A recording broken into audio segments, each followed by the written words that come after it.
Wildflower grasslands are a rare and threatened habitat, alive with colourful flowers and buzzing with insects in the summer.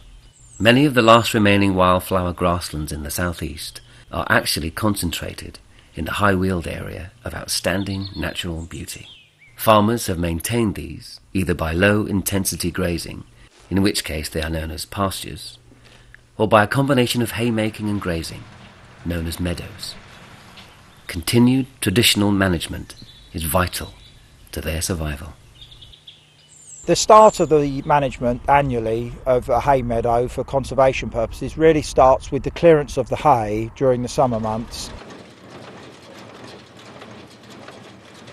Haymaking is the drying of grass. It's mown in the green state and then it's allowed to wilt for 2 or 3 days, by which time we turn it, allowing the sun and the airflow through it to do the drying process. It may be turned twice or 3 times depending on the moisture content of the grass until it's actually ready for baling. And prior to baling it's generally rowed up, and then that makes it more controllable for the baler to follow. Then it's put into conventional sized bales and then cleared from the fields.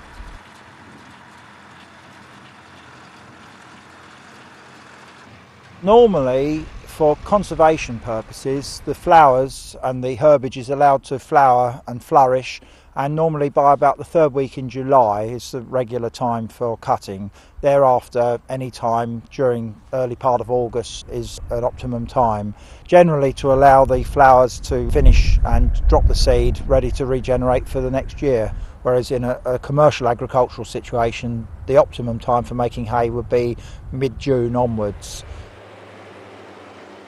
Well, during the mowing process, it's quite a vicious process whereby the crickets and invertebrates will migrate to the edges of the fields, and by leaving a margin around the edge, that gives them continuity of their life cycle and allows them to flourish uninterrupted, rather than mowing right up to the edge and taking everything off the field. And then during the autumn and early part of the winter, grazing is usually undertaken by sheep or cattle.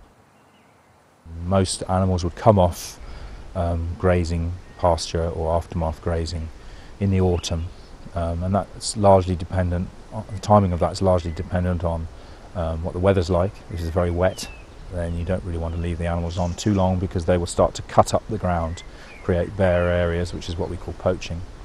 But the other main determinant is how much grazing there is there.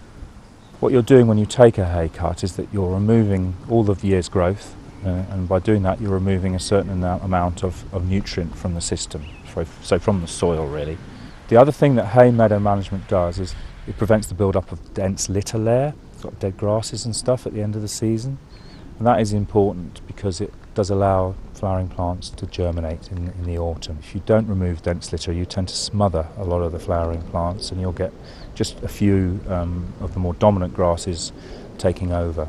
If you are running a hay meadow system and you're removing the vegetation every year and you're removing some nutrients, eventually you do have to put something back, because if the system becomes too nutrient poor, that will also lead to a loss of certain species. So the way you counter that is the use of sort of well-rotted farmyard manure, maybe every few years.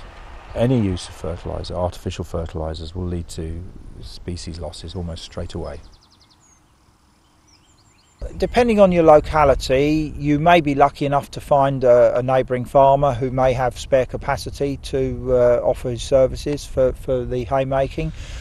There are contractors, agricultural contractors, that do specialise in haymaking, and they have up-to-date haymaking equipment and can provide that service.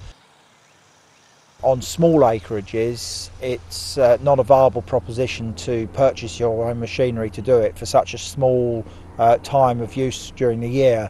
Wildflower grasslands are a key component of the high Weald area of outstanding natural beauty. The colour and texture they bring to the landscape, and the number of plant and animal species they support. They are very fragile and are easily damaged by the wrong management. For example, one application of herbicide or fertiliser could reduce a wildflower grassland that has 50 plus species to a grassland that only contains 1 or 2 species. Managing meadows can be complex, so it is important to get some technical advice and support before you manage your meadow. The best place to get advice in the Weald is the Weald Meadows Initiative.